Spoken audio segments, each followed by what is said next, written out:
So, hello everybody, and welcome back to the Mind Over Madness podcast with myself and, once again, the Sean. beautiful Sean, who is looking like an Sean. angel from above with the I know. light that is It's the resonating off lighting. him. It's fabulous. I'm going to be glowing like a radioactive spider Oh, it's beautiful. It's beautiful. I love it. It's great. with this sunlight. So at least it's sunny. So yeah, It's not really sunny for me. That it looks like sun, but it isn't. It's just a grey Yeah. sky. yeah. But yeah, lots of stuff gone on this week in regards has to been. news. It won't just be a little bit of COVID stuff and lockdown stuff, but we're also going to talk about a few other things that have been going on for the news, I imagine. Yeah. And we've obviously got our films and audiobooks and gaming and our random things, which we always follow up at the end. But before that, let's have a little bit of a personal thing. Let's have a little bit of a chat, Sean. It's been a while since me and you have had a proper chat. I think we Yeah. every time I come home, I think, right, I've got time now. I can go on the PlayStation with Sean and something. Yeah. I think the last time we did it, we played Lego. Yeah, we played Lego Marvel. Like Avengers. Yeah. Yeah, which was cool. And I was like, I'll get hold of you again. And it's been like a week, and I'm really sorry. No. It's Well, it's been quite hectic in my house as well. Like I can't really predict what times are going to be on the TV downstairs and stuff because it's not just me who wants it now. it's multiple. Yeah, so it's gonna be. I've got to learn to share. I'm like a child. I don't like to share my things, but I have to learn to share. Yes, you have to share, Sean. You have I know. to share. Sharing I is have to caring. share my hard-earned, very precious things. But yeah, Yeah. so. But that's the kind of friendship I like, though. Yeah. We can go weeks without talking to each other. I mean, but as long as it's not so long, Yeah, like as we long as, can pick up as if we left off. yeah, exactly. There's no pressure. It always feels good. Always feels I know. happy to talk. I always feel very relaxed when I'm talking to you as well. It's like talking to an old war buddy. I've gone through some wars. I've gone through some stuff, man. The COVID war. Oh man, Locked in yeah. my own house. How, 2020. yeah, it's been a year now. A year since these lockdowns started. Nearly. Well, has it been? I think it was 13th we're recording this. I think it was the 12th of March last year. This is when it started to be recommended. Something was Yeah. on the horizon. Oh, stay at home. Just we're not going to give any financial backing to the shops. Just don't Yeah, go no. to the shop. Fuck you! Don't just don't leave your house. Yeah. So yeah, how would you describe the last year? Honestly, if it like a mixture of stuff.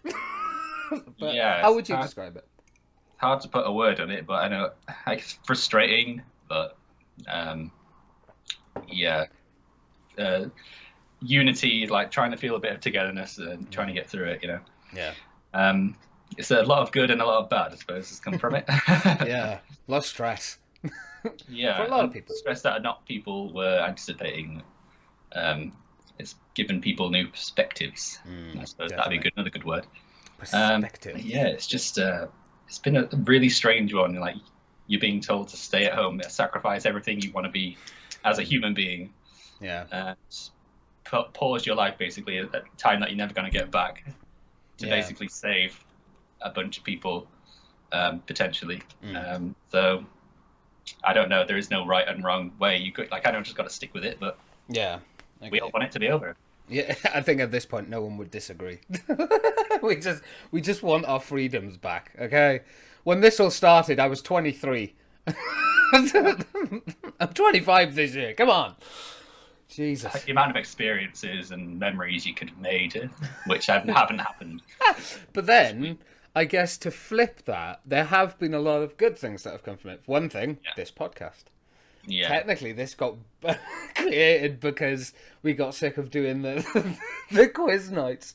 Oh, the quiz nights. I was proud of the quiz nights for Yeah, a good absolutely. couple of weeks. Those But quiz nights it were did fun. kind of burn out a bit, I think, just because it was that thing that everyone was doing. And it was like, we like to be a bit different. I think for us as well, I don't know if you would agree, but we started hearing like the same questions. It was a weird experience. By the way, anyone that's like done quiz nights, feel free to let us know, talk to us about it, tell us. Always good to keep a conversation. Yeah, Yes. towards the end, one of my friends was like, "Oh yeah, I do this for a living, basically. So I've got a whole bunch of questions from books I've collected over the years." So, oh, that would have been helpful. That would have been very useful, I'll be honest. I think by the end of it, I was just asking gaming stuff, and everything else I just kind of went, I guessed. I know. It's kind of to the point where I like to do things that I was interested in, just to see if Yeah. people knew them and stuff. But then I kind of ran out of things to ask about, and it was just kind of a bit boring. It gets tricky, I think. But yeah. I don't. Yeah, I was glad that we managed to spend that time together, and like it gave me a reason to kind of put a shirt on in the evening or whatever. Yeah.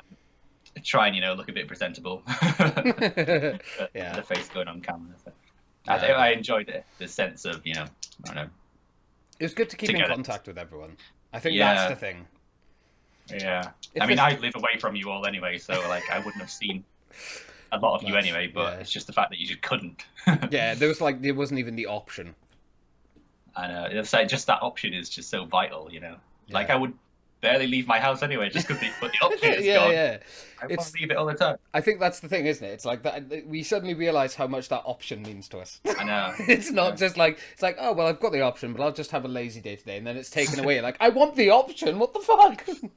Yeah, it's like right at the start. It's like, oh yeah, it turns out my life is called lockdown. Like how I live my life. Yeah. Turns out not much has changed in my life. Everyone's like, oh, this is so different. I'm like, yeah, no, I was one of those people. That's the question I would say to you then. What's the thing you've appreciated the most in the last year? Would you say? As soppy as it may be, or as just blunt, like nothing. Everything is the same. I think it's tested a lot of friendships and secured the ones that are worth having. That's what I'd definitely. say. That's deep, man. But I agree. I do agree. Yeah. Interesting. It does. Because it's like when you can't see people, you realise am I better off without them? Am I better off with them? Am I, I don't know. Yeah. No, it's kind of selfish, but. No, I get it, because it gives you like another perspective. Like the friends that I've seen this week, Michaela and Ben. I think the last time I saw Ben was like nearly 2 years ago, before lockdown, and yet me and him picked up like there was nothing had ever changed. We were still just as close. And then with Michaela, it's always been very sort of like we talk, hang out like a couple of times, and then don't talk for like 6 months. So it's that kind of friendship. And then like with me and you, it's always been like super strong. I think this podcast has helped. And everyone else in the group, of course, it's focus. I think it's focus. Come on. I think it's the only thing I would say is I feel kind of guilty that I haven't been on like gaming as much with everyone. I feel like I've kind of lacked off on that. I don't know why. There's not been much to play, to be honest, and I don't know. Yeah, it's one of them things. Like nobody can blame you for not having enough time to game. Like it's not important at all. Yeah, I think I think I've been making the most of any time I could get out of the house, really, regardless of what it was. Yeah, me too. With the current situation, anyway. Yeah. Anyway, on that, let us go on to the news. So, well, would you like to go first, John? Have you got anything you'd like to talk about? I guess we'll just get the COVID stuff out of the way first. Yes, because that's always fun. So yeah, it's the grand opening is apparently on the 21st of June, and the doggies are scratching to get in. So it's like, okay, interesting. Is that going to happen? Is that too optimistic? What's your kind of thought on that? I think it's very optimistic when the slogan was data not dates, and then instantly here's a date. yeah, I'll be honest, yeah. But we passed our first little milestone of kids going back to school. Yeah, which is good. It's a hell of a lot more busy around here. We live next to 2 schools, so there is lots of kids, no social distancing, lots of buses. Yeah. So it'd be interesting to see what that does to the cases and stuff. Because we've got to wait 3 weeks, haven't we, to see how it changes. 3 weeks, and then like an extra 2 weeks on top of that to like confirm it. Yeah. Because it could just be random. Yeah. But yeah, so I mean, we just got to open up sometime though. So if there is a risk, it's got to be just cut out by the fact that people have freedom as well. Yeah. I know Wales have started to ease a bit. Yeah. I've got a few things listed. I've got the actual article up as well that I've dragged it from, so that'll be down below. But so this down down there. Go down there. Down there. But from Saturday. You can now meet up. 4 adults from 2 different households can now meet up in like a private garden and stuff. Yeah. I imagine that's probably going to spill out to you can meet them outside as well. Be a bit stupid to just be like, hey, walk through their house, but no, don't meet them outside where you don't do that. Although I Yeah. wouldn't put it past the government, they're about as intelligent as that. So yeah, hairdressers are opening up as well. Ooh. That's the thing that's actually going to happen. But Can I all come from Wales? yeah, all the other non-essential apparently is going to be open. Won't open until at least the 12th of April, except for garden centres, which have possibly been said that they can open on the 22nd of March. So again, it's that weird sort of thing though. Like they've just split everything up again. They've got these dates. I don't know how I feel. I think hearing the dates and stuff is nice, but I think I've got the same reaction that I think the last time we talked about this when they tried to do it last year, which was we'll just see what happens. I'm a little bit dubious about them being like, hey, we're going to open all non-essential retail on the 12th of April. Okay. So you've given yourself like a month? Yeah, I read that as like a controversial thing where they're like, because for some reason in Wales they've taped off all the what they deem to be non-essential items in supermarkets and stuff. Yeah. And like we're gonna reopen those sections but not open the shops. Yeah. Like, it doesn't make any sense. So I'm a little bit. It's such a because there's some decisions that have been made that I'm like, okay, that actually kind of makes sense. Like meeting adults outdoors, fair enough. I can understand that. They want to avoid people going in each other's houses, although everyone's breaking that rule. yeah, got to go through the house to get to the garden. Yeah, exactly. So, I mean, might as well grab a cup of tea and a biscuit while you're there. yeah, exactly. On your way, there's the tea, there's the biscuit. They're on the side. Just pick them up as you go. You're rude not to. When you finish with the cup, put it in the plastic bag. We'll wait 72 hours before we wash it. If you just sanitize everything and wear a hazmat suit. Yeah, put the suit on before you go in, Gary. Pull down the zipper before you do BB. Yeah. So I don't know. I'm hopeful of it because I think everyone could do with having like a little bit of freedom, especially with summer now obviously coming around the corner. I know people are going to be like, "Well, it's Easter. It's not summer yet." Yeah, just wait. A year's already gone since this started. Summer will be here soon. So nice to just feel the sun's rays and the springiness, like recently. I know.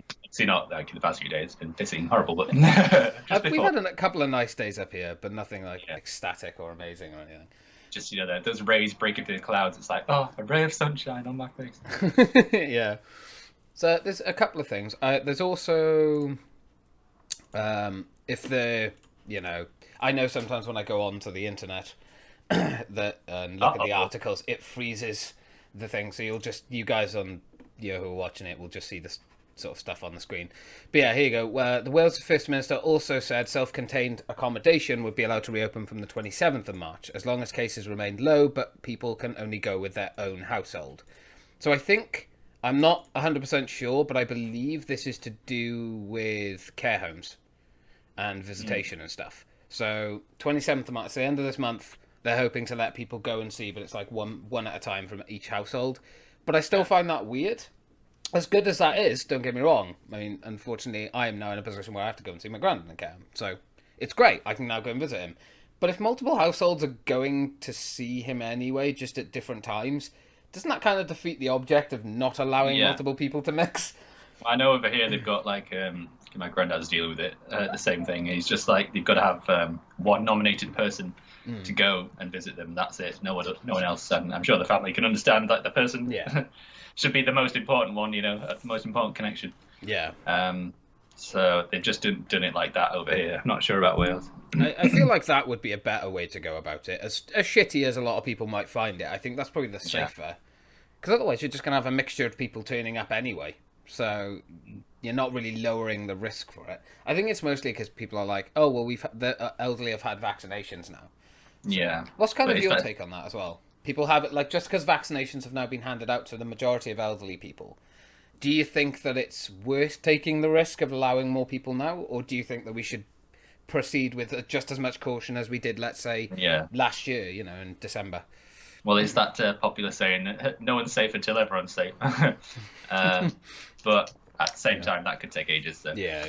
But I think they should just keep it as one person to see the elderly in the care homes and stuff, and all PPE'd up and stuff, just to for peace of mind, as well as minimizing infections and stuff, because the vaccine isn't 100% affected, they could still get it and pass it on to someone else, maybe a carer who hasn't had the vaccine or something. Even though they should really all have it by now. I know there are some deniers, which is a bit weird to me. Which I find that very peculiar, but I guess everyone has the right to say no to it. Everyone has a choice. Although I would absolutely say get it. Yeah. That's my opinion, but you have the right to say no to it as well, I guess. Yeah. I won't say any more on that. I'll leave that. Yeah. That is what the freedom of choice is, I suppose. Yeah, exactly. Oh. So yeah. Well, have you anything else on your side? I've got a couple of things, but for COVID. Yeah, for COVID related stuff. Well, I think the vaccine rollout is going well. 24 million or something. Is it around that? Now that they're vaccinated, yeah. I think it's around that. It's somewhere around there. If not, it's probably higher. Hopefully. I think they're on like over 50s now or something. So it seems to be going well. That's good. As they go down the scale, and I'm just hoping it's going very fast. But I just wish it was faster. Yeah. Take me jab. I want me jab now, please. Jab me. Jab me. Jab me. Jab me. Yeah. Jab me.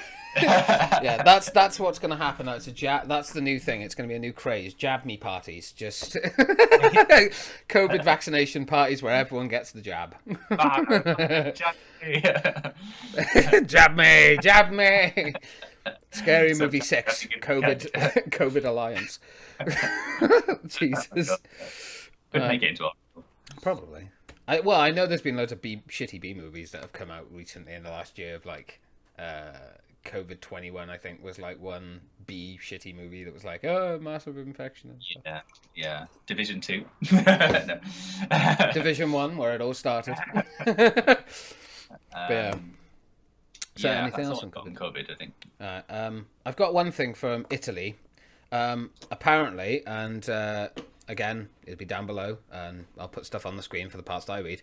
But according to recent sources, COVID-19 pandemic in Italy, they're going to now shut down shops and schools amid another infection spike. So the country has reported more than 100,000 COVID-related deaths, Europe's second highest tally after the UK. So apparently the Anglo-Swedish drug company AstraZeneca has announced a further shortfall in the amount of its vaccines it can supply to the European Union, blaming export restrictions imposed by some countries that it did not elaborate. So that's kind of like based around, Brexit and everything that happened there, I assume, which is just another fucking story for another day. So, apparently, from Monday, schools, shops and restaurants will shut in more than half of Italy, including the two most popular regions containing Rome and Milan.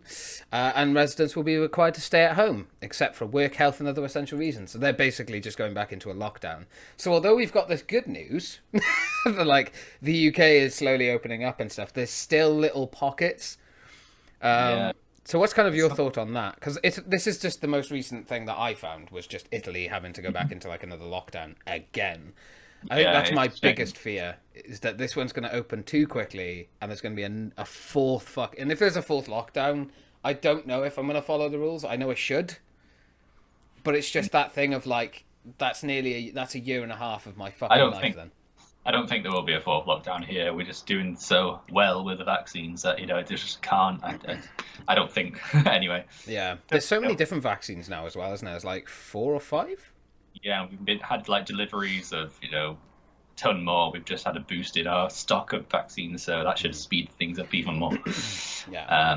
But yeah, some countries obviously not doing so well on the vaccine front, which has got like a number of issues where it's like supply or people not taking it up. I know in France they're not like really that bothered about it. I think Emmanuel Macron was like, oh yes, the AstraZeneca vaccine is worthless, and then like a day later, oh no, it's all right again now. Like, that probably doesn't help with people wanting to take the vaccine. Yeah, cool. So yeah, it's unfortunate, but I think it was. I think. I don't know if you would agree with me, but I feel like the UK has gone through the worst it possibly could have. But at this point, oh yeah, I think the worst that it possibly could have was like winter time. Back like October, November, December, when that massive fucking wave hit, because government is stupid. So I feel like we're finally kind of coming out on the side that's it's still not gone away. It'll never go away. I want to reiterate that. It'll just be another vaccine every year that we have to take. Yeah, But and it's stupid for people to assume like, oh, we're only going to open up when it's zero COVID. It's never going to be zero COVID. yeah, no, it'll just be when it's under. It's kind of like, I think one of the most interesting comparisons that I've heard is like SARS, because SARS, I believe, could be wrong here, but I believe SARS was like wiped out without a vaccine, possibly. I don't know. I'm not sure. But a lot of people have been comparing COVID to that, and kind of saying, well, it'll kind of just sort of manage itself once we've got enough people vaccinated. It'll become just one of those things every year that's vaccinated, and we live with it and we'll deal with it. But it's just this first beginning step, which I think I would agree with. Yeah. I'm not sure how people would feel about, all these festivals that are going to be still going ahead this year and stuff, like hundreds of people all mixing and sweating and dancing and singing and breathing on each other. I think if they've... The thing is, I don't mind stuff like that happening as long as those people have had a vaccination. Yeah. That would be my thing. Like, if they've been vaccinated and there's like I know there's been talk of like vaccine passports and stuff like that. If you can prove that you've had the vaccine, both jabs, and you've had the vaccine, you're okay, you're cleared, sure, that's I think that's okay as far as I'm aware. I don't know if it stops you from catching it, but it like kills it in your system so you don't end up spreading it. I think that's the gist. Again, I need to do more research on this, so don't take my word, please go off and look it up. But that's my thought process of it anyway. If you're vaccinated, sure, go ahead, but if not, probably have a second thought about it, and maybe wait another year. As annoying as it may be, you're still going to be here next year. Yeah. So there is that. I think I've only got one more thing for the news, unless you've got anything else. I have a few things for general news. Yeah, I've only got one thing for general news, so I'll quickly grab that out of the way. So Everard, I've got this one as well. Everard, yeah. So I apologise. I probably pronounced her name horribly wrong, and I don't mean Everard. Yeah, Everard. I think. Apologies. Yeah. So I apologise in advance if anyone's upset with that. But obviously, hearing the news that a Metropolitan Police officer had appeared in court after being charged with the kidnap and murder of her. How do we feel about that? Yeah, it's truly horrifying, isn't it? That someone can just...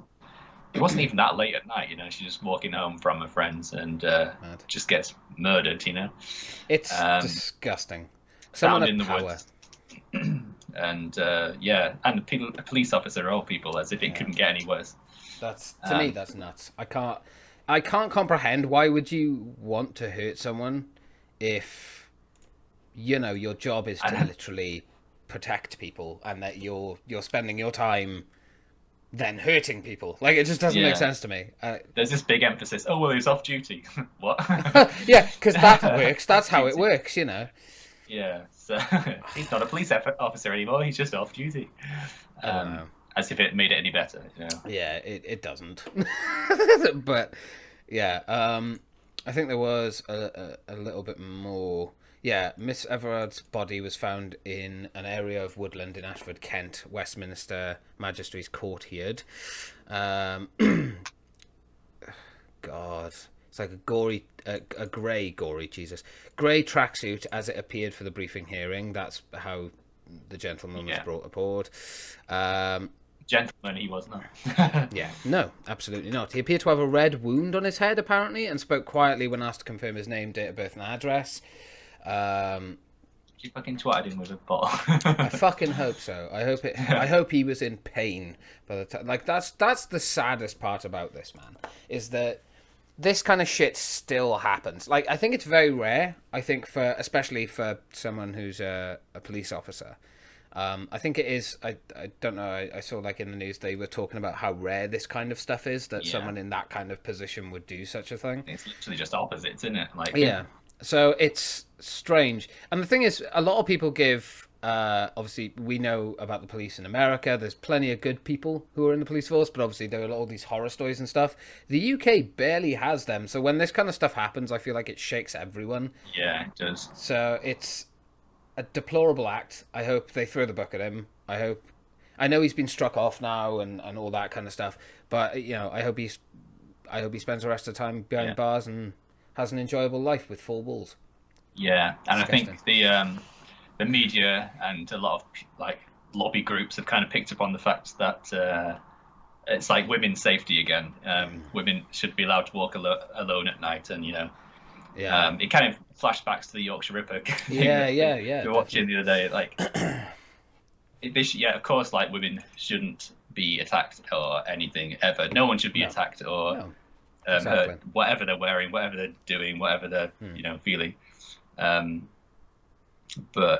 it's just to tar all men with this you're all sex offenders, you always make women feel uncomfortable. You should never walk behind a woman, you should never walk near a woman, you should never the thing is, like, it's getting a bit too like over the top. I think the thing is with it as well is that you don't really hear many solutions. Like, I completely understand women being in uproar and being like, this is ridiculous. Women, this is not fair. Why do we always get targeted and stuff? I absolutely agree and stand by you, all you women. Fucking, you have to put up with too much shit. But the problem is, what's the solution? How do we, instead of just screaming, give some solutions. How do we improve this situation? There's pepper spray, there's tasers, there's action precautions, and no, you shouldn't have to take these precautions. Absolutely not. Everyone should be able to go around, but that's a perfect world. We don't live, unfortunately, as COVID has proven, to be in a perfect, indestructible world, and there are always going to be scumbags at night. I have a lot of female friends who I used to make sure they got taxis, or I'd walk them home and stuff just to make sure they were okay. But, always take precautions for yourself as well. If you're ever unsure about something, make sure you get you some pepper spray or, like I said, taser or anything legal that you can use to help yourself. So if you are ever, God forbid, put in that situation, you can at least have an opportunity to fight back safely. It's just one of those things. We don't live in an ideal world. No. In an ideal world, these things wouldn't happen. Men wouldn't be attacked. Women wouldn't be attacked. No. I'm sure we've probably both felt uneasy about walking home alone at night as well. Absolutely. I've had many instances. It's pretend. I know. There's many times where I've walked home and there's drunk people that just scream at you and just throw bottles or something. It's like, what the fuck?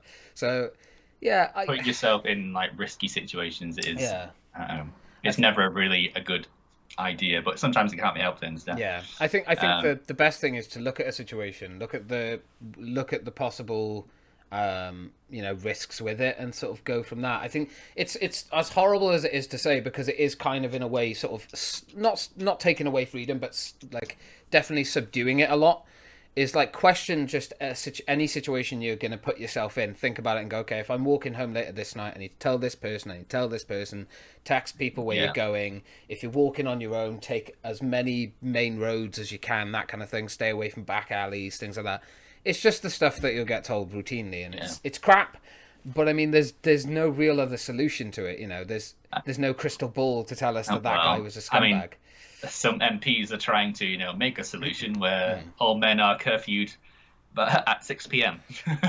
That's not going to happen, because we may as well live in North Korea at that point. So it's like, do you really think the people who are actually going to do this are going to stick to a curfew? I think the other thing as well is that, as horrible as it is to say, as deplorable as this former policeman's actions are, you can't just punish one side, because it's unbalanced then. People talk about equality all the time, and this is unfortunately a risk that comes with equality, is if you have rules for both sides, you can't just start enforcing rules on one side just because of an incident that's happened.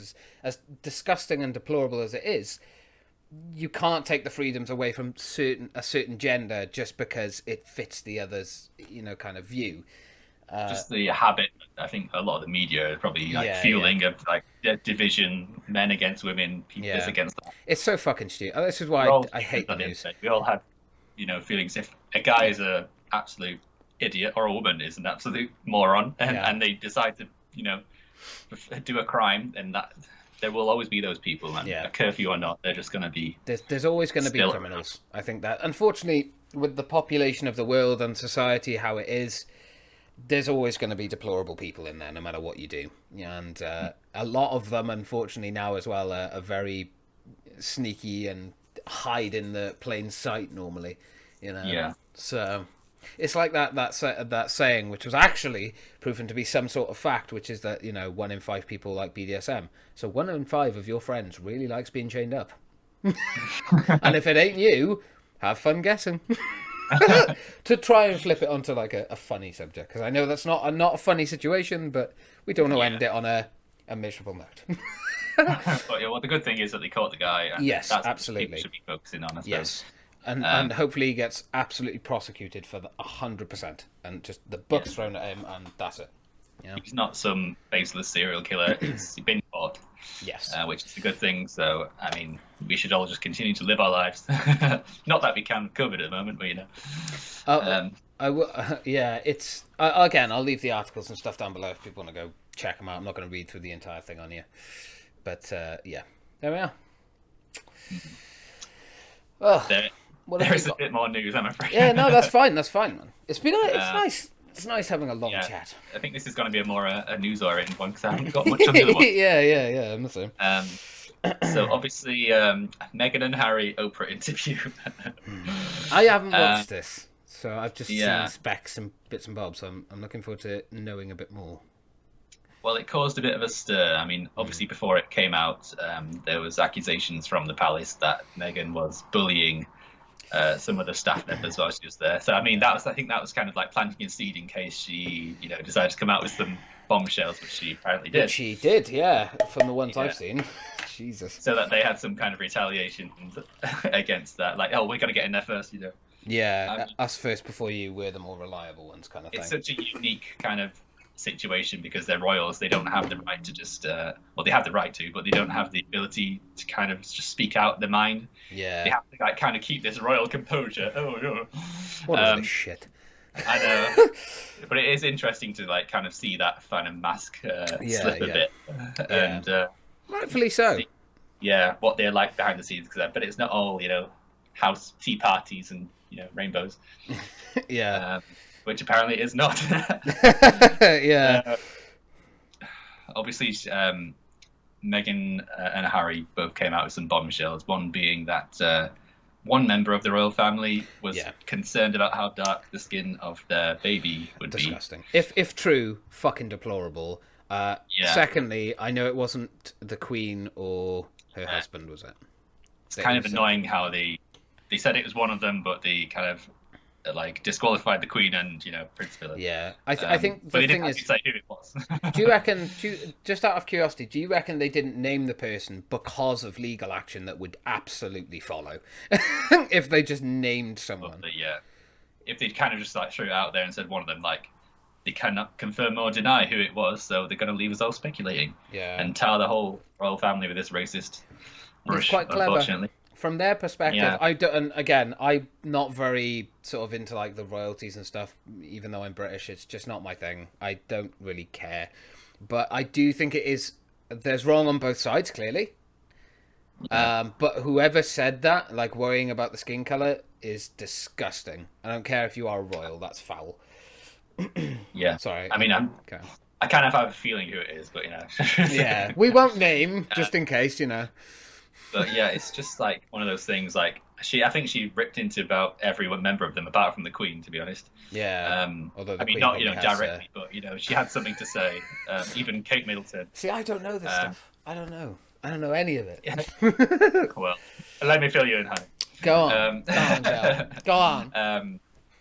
Kate Middleton, apparently, it was reported that Kate made. What was it? She made Kate cry for the wedding, but apparently it was the other way around. So Meghan was crying because of Kate. So that's tarred her with an evil woman.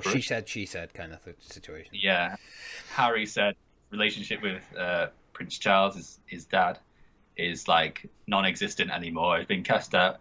Oh yeah, and he was really annoyed that he's been kind of cast out financially as well because he decided to the royal position now. He doesn't get any of grandma's money, which I think is fucking just. You clearly care about being free, then, don't you? I just think it was just. That's the one thing I will say. Bad time, wasn't it? I think the one thing I will say on that point is you left the royal family, you left your duties. You don't fucking have a right to the money. It's as simple as that. You chose to walk away. That's fine. You have absolute every right. I stand behind that. They had the right to do that. You don't have the right to inherit anything then, because you've just walked away from your own duties and still expect to be compensated for it. Like, no. They've gone from the angle that, oh, well, I was born into this bloodline and I should have security protection all the time because I'm a child and all this. Well, you're living in LA, like the most otherworldly place on the planet. Yeah, we don't want to be in the limelight. Moves to LA. I know. Something don't Everything around there is silicon and sunshine. Yeah, literally. So yeah, it's just, and the timing of it all. Like, we're in the middle of a global pandemic, and we're two royals who got cut off financially, and we really don't want people to feel sorry for us. We're just like you, everyday people. Meanwhile, his granddad is in hospital probably in the last final few weeks of his life. God. Yeah. I don't know much about that situation either, but I my best wishes go out, of course. I think anyone would say that.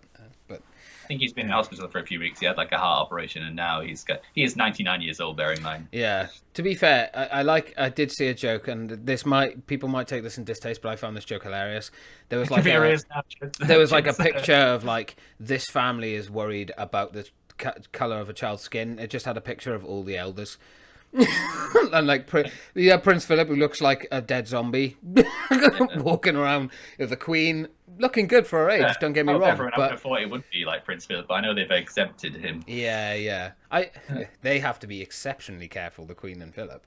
So, I don't know. Is anything else on that situation? Well, obviously, what's come from that is Piers Morgan getting fired up about it and leaving GMB after walking out because he got called out live on air, didn't like it, and went off like a crying baby. Yeah Doesn't like being proven wrong. I don't like the guy. I understand.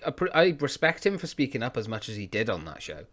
But he was sometimes a bit of an arse, to put it lightly. Very entertaining, I suppose. He had like an opinion that people will be kind of scared to say these days, I suppose, sometimes. It's kind of nice to hear someone speaking out and not being all like politically correct and woke all the time. God, I hate that word. Stupid word. I know. It's nice to see someone challenge the grain sometimes, but I feel like it's kind of got into this stage where people want to be managed and only hear nice things and things they agree with. Otherwise, cancel. Yeah, cancel. But yeah, I don't know. We'll see where it goes. I believe he's getting his own show now, or he's moving. Yeah, I'm not surprised. That man will. Yeah, you'll make more money from being fucking fired. Although I think he handed in his notice or something after another conversation with them. So GMT. I don't know, but GMB maybe. Good morning, bro. Yeah, but I don't know. As for the royal stuff, it's like, oh well, we probably need you to step down. It'll look better than if we fire you. That'll be the situation. Exactly. But yeah, on the royals thing, what's kind of your take on it? Do you think it's just kind of a public kind of? They've done this specifically to try and make themselves look the victims, but at the same time, do you think it's kind of made them look a bit stupid because of the fact that they constantly touted they wanted to be left alone, they didn't want to, be in the public eye, yet they've got a Netflix special coming, they've done this Oprah interview. Okay. Do you think that it's more just for publicity's sake so they can sort of build their own reputations off of that, or do you think it's more these things genuinely happened and they want to push that narrative as much as possible? It's kind of a difficult one because people are starving for news on them these days because everyone's obsessed with the royals now. But I feel like they could have covered a lot of that in just a tweet or something. Like, why have to get the queen of television, Oprah, to interview you in front of like millions of people to get your word out? Because your word is the most important thing. Yeah. Of course, you believe someone when they say they've experienced racism and they've experienced feeling suicidal, and I think she said that at one point. Yeah, she was talking about she should have got all the help she could have been given at that stage, and she was apparently let down. But then again, you've got to hear both sides of the story. Like, there's this thing that has come out of this, like, our truth, my truth. Well, my truth isn't exactly the truth. Yeah, I think people tend to see something like called the truth, and then they immediately just hear one side, and that's it. They believe it. I think people have forgotten listen to both sides. There's always two sides to every story, and this is just my personal belief. I think there's wrong on both sides. I think Yeah. I think they were definitely against kind of the traditional royal family sense. I think they kind of wanted to go more modern day, kind of 21st century kind of stuff, not back with kind of the old traditions that kind of more older royal family members, of course, will follow because that's what they've been. That's all they know. That's how they were Who has raised and got stuff. a nan who said something untowards or racist Yeah, towards exactly. someone like without even knowing? Yeah, exactly. And it's not just that, but like you've got to think that Liz and Philip were brought up in a very, very different world to how we are now. Whereas with Meghan and Harry, they're much younger. They've kind of come into, obviously Harry's gone through a lot of trauma in his life, bless him, with his mum and a lot of other stuff. But I do think that it's being spun in a very specific PR way because Meghan's more used to doing that with telly and stuff like that anyway. So It doesn't help that she's an actress, really. It kind of goes against. I think that's I know the issue. It's such a because if there absolutely was racism, that needs to be addressed. But at the same time, did they go about it in the right way? I don't know. I think only time will tell with that one. I'm feels sort of like in the there's middle. certain cards you can pull these days where it's like a finisher of debates. If you pull out the racism or the mental health issues, then that is like something that people can't reply to because you must be believed. And I'm not saying that I don't believe them. Yeah, because I do believe them. Because I'm not surprised that stuff like that has happened. yeah, But I mean, it's unfortunate that they're kind of so vague in their accusations towards people when it damages, more than just the person involved. And I will say this as well. I think Meghan and Harry have an advantage as well because they're not bound by royalty kind of traditions and rules. They can go on a talk show and talk about it. They can go on national TV and talk about it. The royals aren't going to do that. how horrible it was, being in a palace. They're very much kind of they deal with shit like this in the family and it never gets out. It's as simple as that. So it must be so difficult for the Queen, but at the same time, I'm not saying it's not difficult for Meghan and Harry. I think it's just a different type of difficulty because it's a very different situation for both sides. I think Meghan should have understood what she was getting into by marrying a royal. She had no idea about the royal. She didn't even know what you're supposed to do with the Queen. She had no idea. She'd never researched it. See, this is the thing. I think there's a bit of fault on her side, absolutely, but I'm not ruling out that the royals haven't probably got a certain way of dealing with life that just doesn't fit in to today's standards, So I think more information needs to come out, absolutely. I think clearly there's stuff that we don't know. Throwing around baseless accusations but not naming people makes it very difficult to kind of believe. If you're younger, you're kind of more inclined to jump on it and be like, yeah, that's not surprising, blah, blah. We don't know who it is, but fuck them all then.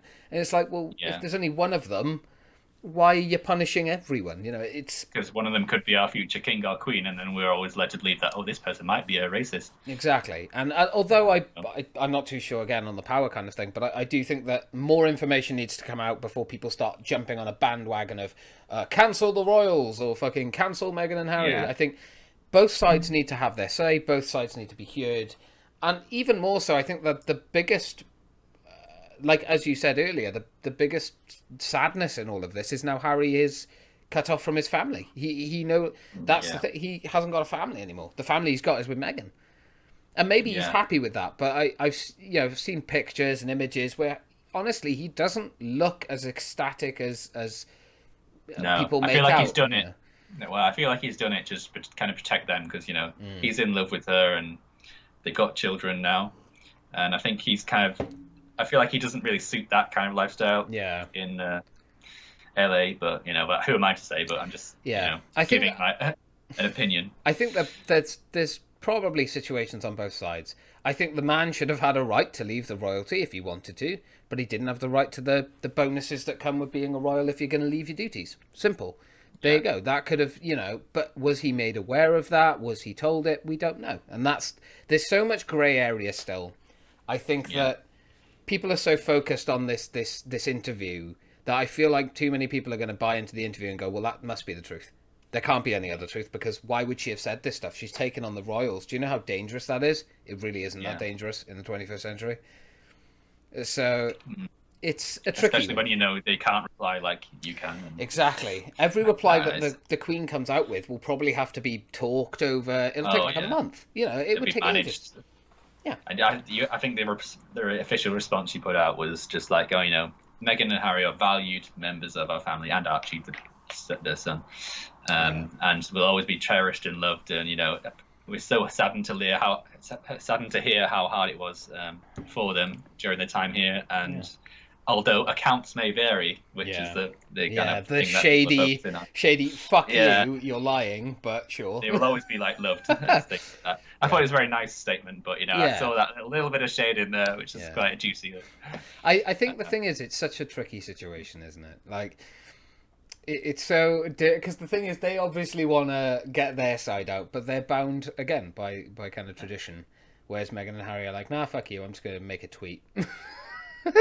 Just enough so that we don't get lawsuits there. Yeah.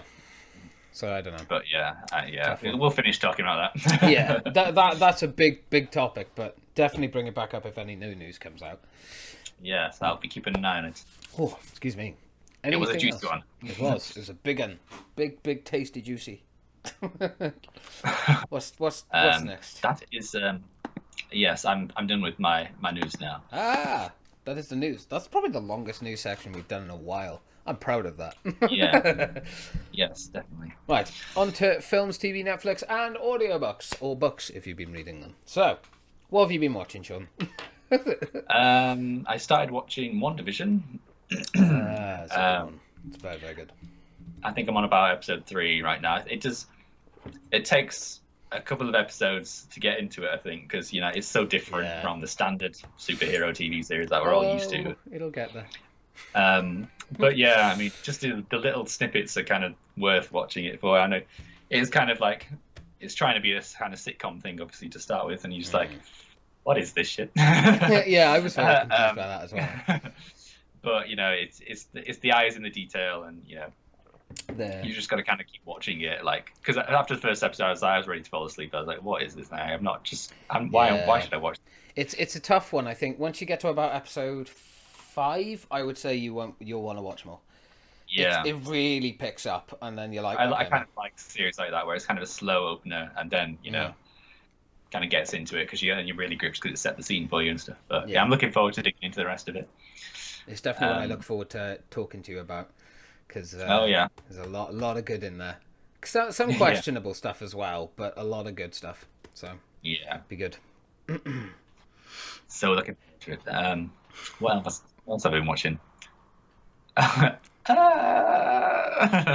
It's been so long. Yeah. How about you give it yours? I've got quite a few. I watched the Savile documentary that Louis Theroux made. Not the first one where he actually met when Louis met Savile, but just the one after Savile passed away and obviously all the information came out. Fascinating one, I think. It was very, very fascinating, very interesting insight as to Louis' perspective of someone that he considered a friend at the time as well. So I highly recommend it. I think it came back out in like 20, or probably earlier than that, to be honest. I don't know. Jesus. Starlight, a very old-fashioned kids film, very good film. I highly recommend it. It's got like Robert De Niro and stuff in it. Very good. It's very good. Very fantasy. Very, very funny. Very enjoyable. It's actually got a lot of good actors in it as well. It's got like Mark Strong, everything else. It's great. Surrogates with Bruce Willis. I don't know if you've ever seen that one. I know it's on Stars on Disney Plus. So is it? Highly recommend it. It's a good film. It's kind of like how they have robots that they kind of control to do their everyday lives and stuff, and they sort of just sit in a chair. But Bruce Willis has a younger version of him, and they've kind of CGI'd his face. And although you can tell it's CGI now, it still looks really impressive considering. Okay. Junior, an interesting one with Arnold Schwarzenegger and Danny DeVito. Arnold Schwarzenegger. You've been watching some classics. all I'll say is this: Arnold Schwarzenegger is pregnant. I'll leave it at that. Go and watch the film. Watch Dredd as well, the Judge Dredd one that came back out in 2012, I believe. I love that film. I was so disappointed that it did so badly at the box office. There should have been a sequel. It deserved it.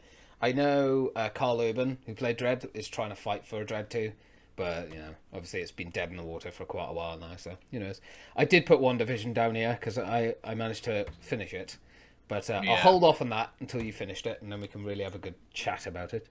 Yes. Right. Okay. This is a film I want to spend a bit of time on. I don't know if you've watched it. It's called Unhinged. Came out with Russell Crowe last year, I think, and it's not horror. It's kind of like a thriller, crime thriller. Basically, Russell Crowe plays a guy who is basically, as the title would suggest, he's unhinged. Kills his wife and her new boyfriend or whatever, and then burns down the house. And it kind of goes on this perspective of that he could happen to anyone. So that you meet this new family. She's stressed, she's losing her job, and she literally just beeps her horn at him while he's stopped at a green light. He doesn't like that and starts ruining her life. Killing her friends, taking her phone, threatening her family. It is the only film I've ever genuinely... I started moving shit around in my room to have something to do because my anxiety went through the roof. So real. It's not like horror, but it's such a kind of portrayal that it genuinely could happen. Someone could get that angry on the road. And it's just such a realistic, grounded kind of situation that it made me feel so uncomfortable. It's not super gory or anything, there's nothing like that, but it's a very different role for Russell Crowe, and he pulled it off very well. He plays an unhinged character so well. That I think is what makes it most disturbing. But I do recommend it, but if you are a bit of a nervous disposition, I would say watch it in the middle of the day with someone else.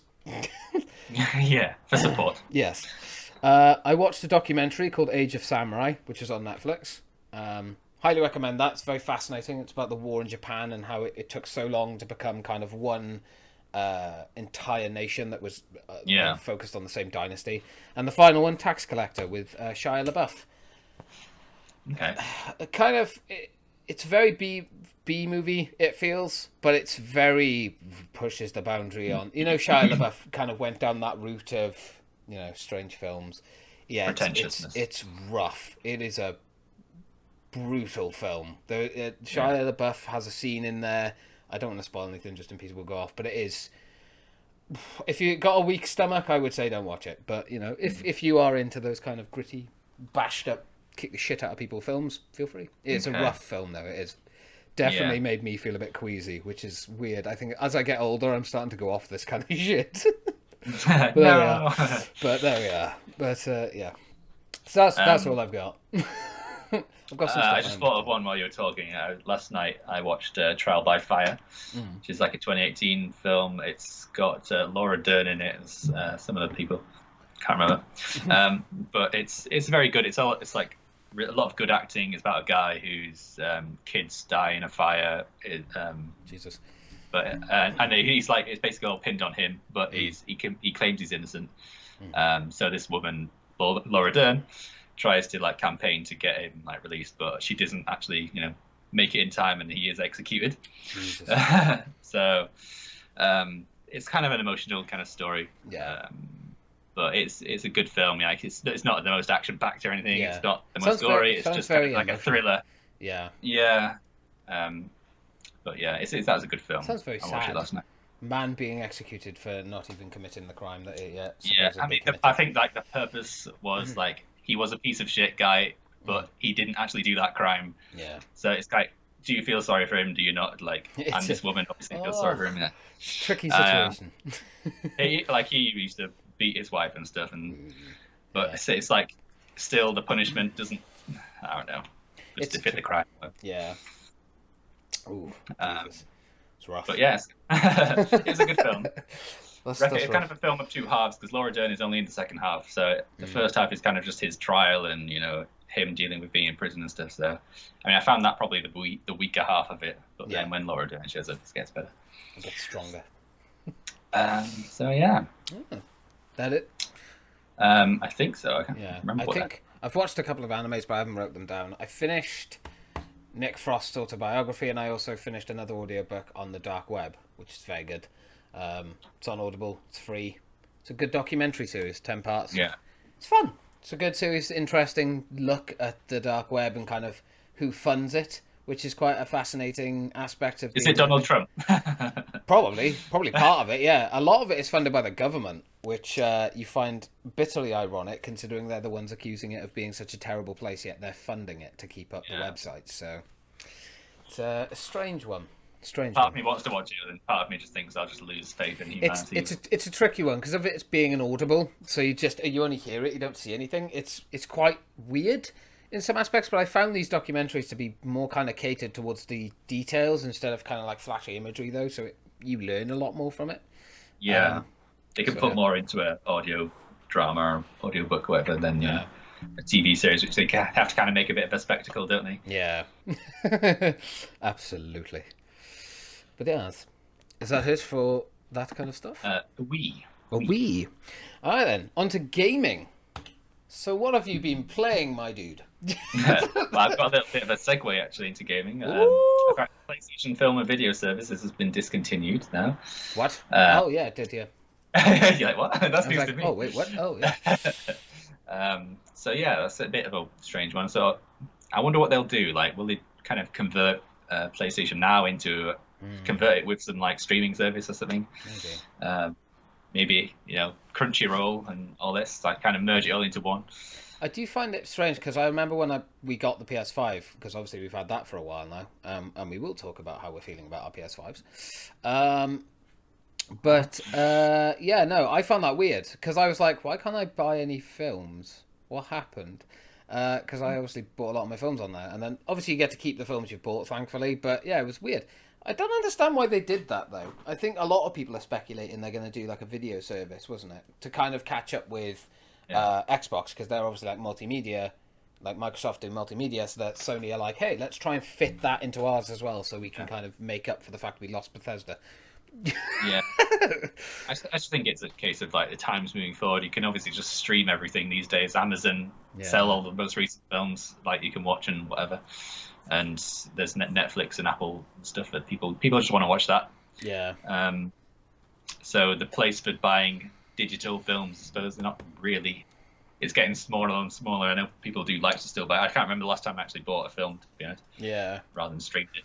I'll be honest, I always try and find it on a streaming service before I would ever purchase a film. Yeah. When's the last time you bought a DVD and stuff like that? I mean, I buy them mostly if it's like a series or something. I'll buy it if it's like cheap from CEX. One that you can't really find anywhere. Yeah, exactly. But in terms of like a film that you've seen in the cinema and then you want to buy it afterwards, like... Yeah, it'll be on streaming in like a month. I'll leave it. Yeah. I remember I always used to get like my birthdays and whatever, like the film I went to see at the cinema, just don't do that. Well, obviously, because I haven't been to the cinema in ages. Yeah, that doesn't help. But yeah, it's just like, films seem to be more one and done these days, which is probably a whole different debate. I don't know. I do you ever find yourself going back to watch films that you've watched once, or is it kind of like a one and done thing for you then? Is that kind of how you... Because a lot of the films I watch, I'll be honest, that's how I see them. I like watch them once and never have any interest with it and come back. It's very few films that cultivate me, and series, I would say, that I would go back and watch to a second time. Yeah, if a film really strikes a chord with me and I really, really enjoy it, I will watch it probably more than once just to get the details of it and like see if I've missed anything, or if I want to show it to someone else, I'll watch it with them. Yeah. But other than that, if it's a good film but doesn't really, scream at me to watch me again, I won't really watch it again. It's more one and done, I suppose. No, that's fair. But yeah, I suppose they're kind of intended to be watched once, I think, a lot of films. Yeah. Unless it's a really kind of in-depth one. Yeah. So I find out a lot of indie films tend to be the films that you end up going back and watching again because there's stuff you've missed or things to piece together. I feel with like big budget movies these days, it's kind of just like spectacle and it's done. Yeah. Like there doesn't seem to be much point to go and watch back. Go back. I've only watched like Avengers, a lot of those kind of films once. Yeah. Yeah. Okay. And not watched Endgame more than once. I've watched it twice. I think it's too painful. Yeah. It's like, oh, it's all over until all these other series and stuff come out. That is the way, and more films later on down the line, so it's never over. Yeah, no, they're still going bloody strong. So. They're still going very, very strong, I find. Oh yeah, Marvel. they're trying to like make a fake ending so that people will just buy into it again. Ooh, before we quickly move off, did you see the trailer for What If, the Marvel thing? Like, it's an animated series, but it's like all the different versions that could happen. Oh, it looks good. I will send you the trailer link for it, because it looks very impressive. Even for an animated thing, it still looks cool. Okay. So that should be good. Yeah. Different universes. Nice. Right. Yeah, game. Was it? Onto gaming, yes. What games have you been playing, good sir? Well, I recently got the little deal for EA Play, which is like 79p or something for a month. I sadly missed it. I was so slightly. I saw it was like expiring really soon. Yeah. Realized how fast it would actually expire. But apparently, Squadrons is coming on. Star Wars Squadrons is coming on there on the 18th or something. But I've been playing Jedi Fallen Order and quite enjoying it. It's like that kind of Dark Souls-y-ish light kind of gameplay. I think I've only played like an hour and a half of it, so I'm quite far behind. It kind of gets better. It kind of maintains good quality throughout, I think. Yeah. And it's quite long as well, so it's good. It's challenging as well. You like a bit of a challenge. I like a little bit of a challenge. Yeah, not too much. It's like just right, I think. Yeah. And you can always change the difficulty down and stuff. But yeah, I've been enjoying that so far. It's a nice era to go to after the Order 66, and you're playing as a Jedi. Yeah. You feel more powerful as you go on. Like, you kind of feel a bit overwhelmed at first, but then when there's a bit later on where you get more powers and you get to take down waves of enemies, and you're like, oh, this is awesome! I'm getting better. Yeah. And then you'll get struck with the boss. And then you get stuck for like an hour. Yeah. Although apparently that's kind of more on the forgiving side, apparently, from what I've heard. Yeah, I haven't done a boss more than twice. I don't think I've always beaten it on the second time, which is good for me. You don't get that same level of frustration with like Bloodborne or something like that. Because that's really punishing. It's not as punishing as Bloodborne because you don't like get sent back for miles and you don't have to get all your stuff back. There's like a checkpoint right before all the boss room. Same with Remnant. Yeah, I was going to say, what was your opinion on Remnant? Because I've played through most of it on my Xbox, but I've played for I think about half of it. I'm at like a foresty section now. Oh yeah. It's good so far. It's like, especially it's good with friends, and it's kind of not too challenging, and the ranged combat, it just feels unique. I'm enjoying it at the 30 frames though. Yeah, you told me about that. I was like, really living that. So you get used to it after a while. Yeah. Fair dues. Yes. What have you been playing? So not a lot's changed. I'm still playing through Yakuza 0. I'm 65 hours in.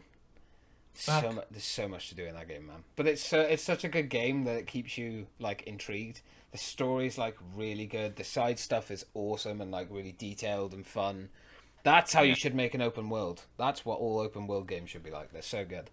I bought Div 1 on my PC because I was like, I want to go back and play it, but I didn't want to go back and play it on the PlayStation simply because it was like I got so far that I couldn't really remember much.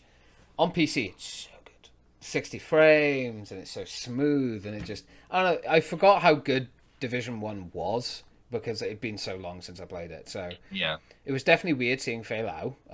I'll be honest. Yeah. No, obviously after the dirty deal they did to her. Yeah, but it was nice to also kind of go back and experience the story again for it and refresh my memory because obviously I think that came back out in 2015.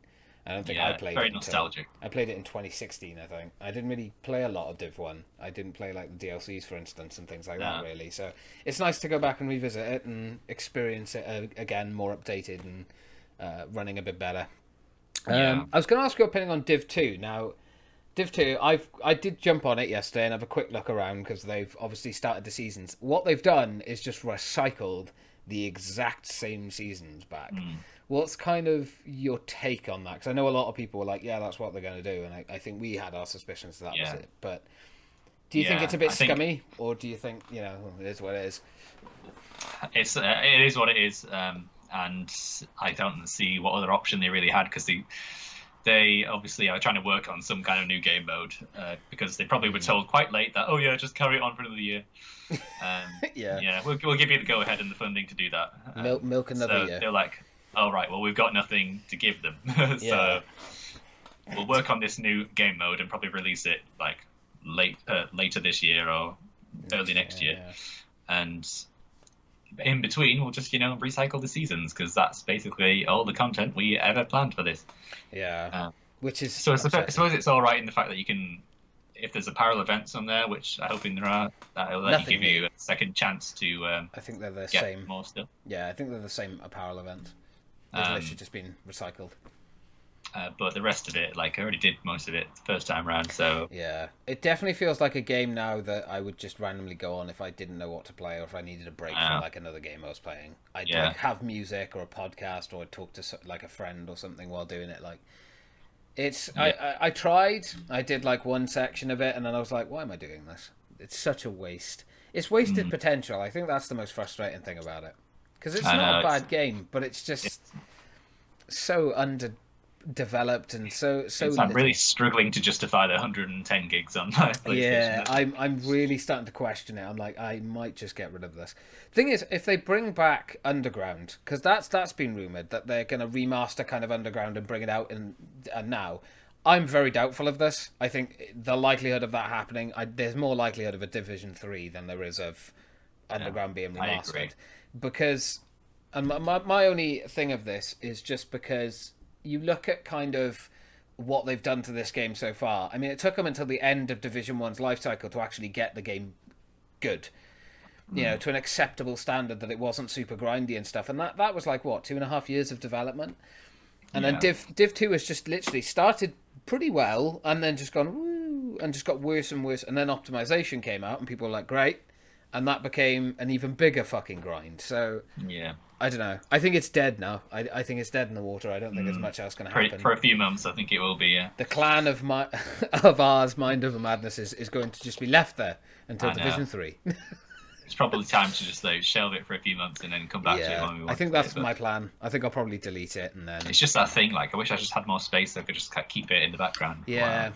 I think the thing is, for me, it's not such a big deal. I'm quite fortunate. I'm very, very fortunate in my situation that I can have a wired connection, so it takes like 20 minutes to download it. But I understand for other people why it's so annoying, because it's like, because that's the thing. Let's actually transition that. Didn't plan that segue, but let's talk about the PS5 for a minute. Yeah, we've owned the consoles now for about 4 months, I believe. Yeah, give or take, roughly. What are you enjoying about it the most? I'll say that. We'll start with the good stuff. What are you enjoying about it the most?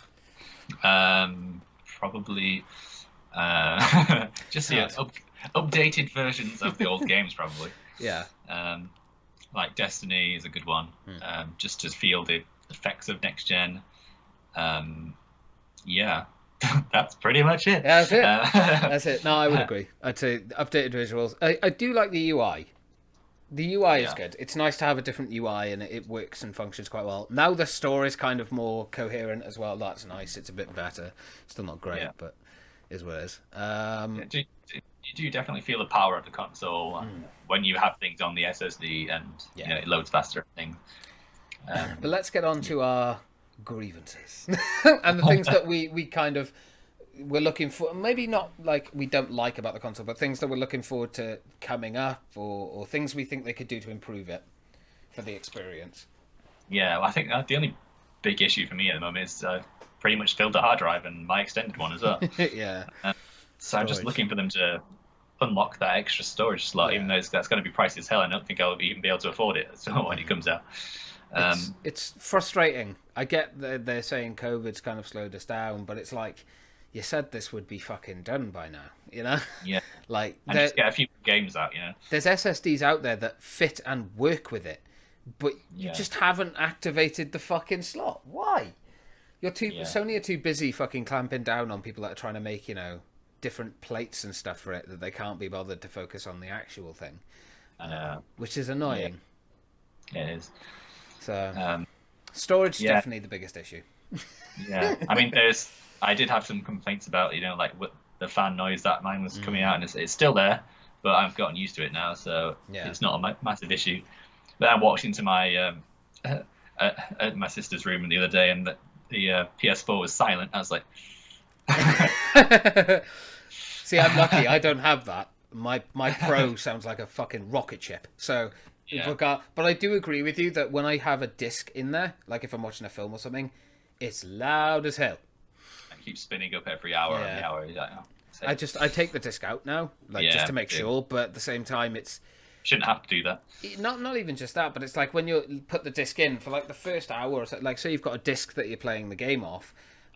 It's you can tell it's loud as hell, and it's a bit frustrating. It's definitely not as bad as the Pro. Nowhere fucking near as bad as the jet engine that was a Pro. But it's more annoying, I think, because it's like slightly louder, so you can just hear it occasionally, and you're like, "Will you fucking shut up?" You know? So it's a bit frustrating. But that's like nitpicking, I think, for me at least. And just more games coming out, I suppose, because there's not really still not many PS5 games. Yeah. I think they're still waiting on a couple. Oh, there is one I've pre-ordered actually, which you might be excited for. Go on. I pre-ordered It Takes Two. Ooh, yeah, no, I did. Co-op game. I ordered it on disc because when I'm done with it, I can just plug it. But I promised I'd play it with someone else first for their birthday. But you're definitely on the list to be played. It's fine. I think the thing is, for me, again, I'm sticking to that thing of not pre-ordering games and stuff, so I'm being very picky with what I buy. With that one, I kind of know it's going to be good. It's by the makers of A Way Out, and Way Out Joseph, was very good. Whatever it is. And I really enjoyed that co-op experience, and sharing it with people and bonding over it and stuff. That's what I'm all about. I'll definitely pick it up once like reviews and stuff come out, and I'll get your opinion on it as well. So you can play with me for free. Oh yeah, true. Yeah, true. So that's also why I got it, so that we can play with friends for free. So. Yeah.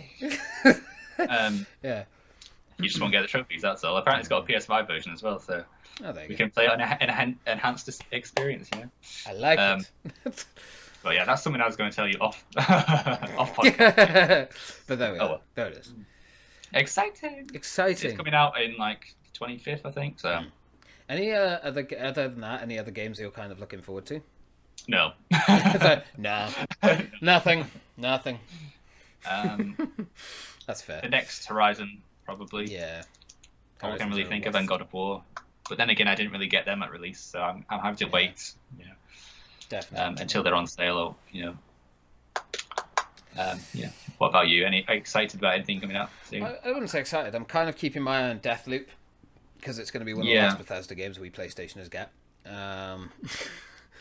So what's the support going to be like on that? I bet like they're probably just end support on it to focus. I think that was something that came out recently. Was the Xbox Phil Spencer and Todd Howard also both coming out and saying that they are fulfilling contractual obligations. They are going to allow those two to there's that one and Tokyo Wire, I believe it's called, the Ghost one. I think they've said that they're going to fill their obligations for that. That's not going to change. But obviously a lot of games now are coming out on Game Pass, and Xbox is starting to build up this very large catalogue of very good games. So it'll be interesting to see what happens with that in the future and how Sony are going to try and flip it. Interesting if they swing the balance around to their exclusive being the better ones. Yeah, I do think that's what's going to happen, especially with Bethesda having Microsoft buying them now. They can finally update their shitty engine. Yeah. Although, whether that'll then happen. Again, I'm quite open to competition between the two because it just makes them better. Yeah. It makes them of them fight for whatever comes out on PlayStation is really going to have to have a good schwack. Because for years now the exclusives from Sony have just been mind-blowingly good. Yeah, and they have. They've always had the upper hand, and then I think Microsoft kind of gave up a bit. I think as well with Sony is they're very, very, very determined to keep single player games alive, and I like that because so many games are going to live service and crap that they've lost the kind of connection that you can make with a game. So that's one reason why I've always stuck with Sony, because they're very committed to. Last of Us 2. You've got fucking Spider-Man. There's plenty that are coming out as well. Horizon being a prominent one. So it'd be good. It's nice to have a bit of competition to make them better. Yeah, competition is always a little bit of healthy competition is always good. Yes, exactly. As long as they're not sticking knives in each other. It's fine. trying to screw each other over. That's not what we want. No. No. But yeah. Okay. So, Okay. random tings for the week, I Random guess. things. Random ting. So have you got a random ting? I've I've got two. I've got two. Right, okay. That's all I got. You start. So, with everything now coming to... Let us go on the nice. Let us pray. Let us go. Let us pray. Let us go on the nice assumption that the slow climb out of lockdown now is finally going to be the final lockdown we have. Let's go off that nice assumption. It's going to take a while, but at least this will be the last one. Let's go off that assumption. Let's look on the bright side of life. Yeah. What's the thing you're looking forward to most? I'm gonna go straight onto the street and snog the first old woman I see. No, Fair enough. That's great. Clip that. No, Let's make a clip. Let's make a clip Yeah. page for Mind of a Madness and clip that one clip. What are you looking forward to, Sean? Snogging old women. No. Beautiful. No, just forget about that one.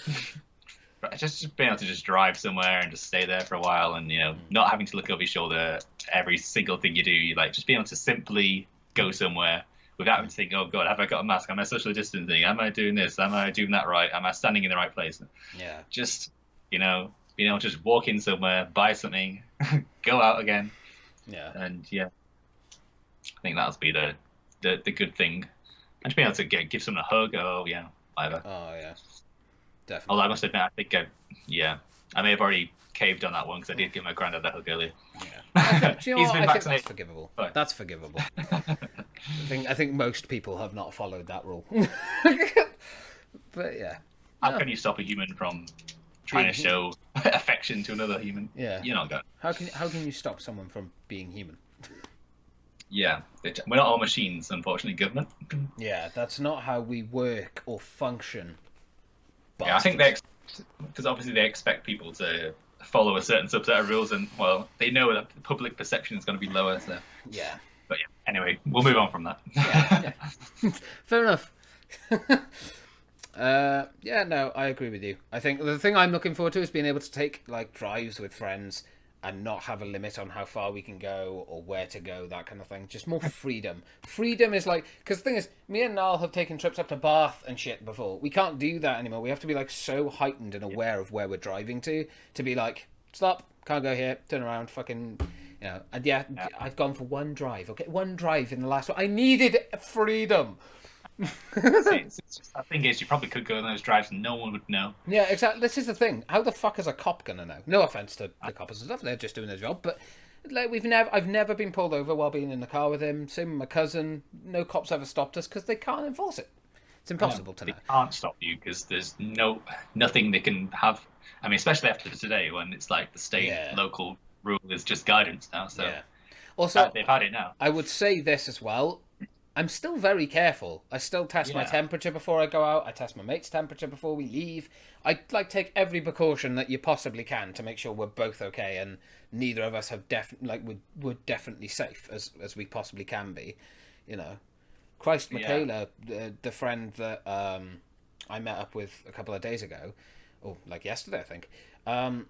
She has testing kits in her house from her job that she has to do 3 times a week. So it's it couldn't be safer if I tried. Yeah, we've got a load of testing kits here as well. From Jay being a nurse. But yeah, it's that thing where your grandparents are vaccinated, your parents are vaccinated or being vaccinated very soon. It's we just need that little bit of freedom for ourselves. We've sacrificed so much as younger people for the older people. Yeah. I just need to give us a little bit back. I think it's be sensible and you'll be fine. Obviously sensible. That's the thing. Be sensible, you'll be fine. Don't be a just twat. taking that your own risks into consideration and making sure you're not impinging upon anyone else. Be sensible, you'll be fine. Be a twat, get the vac.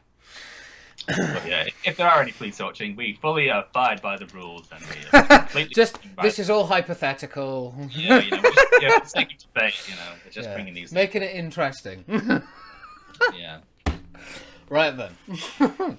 Well, one more thing that Oh, well, actually, no, not one more thing, because I've already asked that. Okay.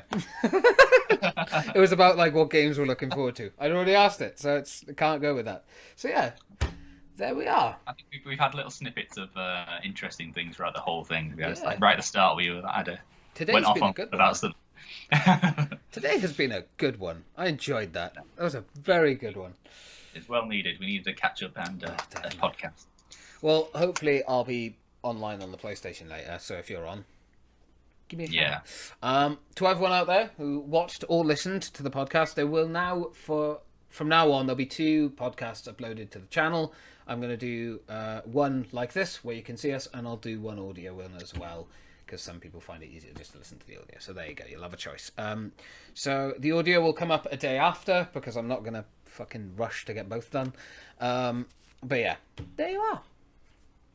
So I think that's it. I don't think there's much else. It's been a pleasure talking to you. I'm all talked out. I have managed to drink 3 cups of tea during this conversation. God, I'm gasping for the next one. Desperate for a piss. I've got to go empty my tank. So yeah, it's been stand there, get me a pint. It's been an absolute pleasure, Sean, as always. And to anyone watched out there, thank you very much for taking the time to do so. So yeah. Have a brilliant Sunday, everyone. Aye, have a good Sunday and stay safe and enjoy the laxed-ish rules that are coming. Yeah. See you in 2 weeks.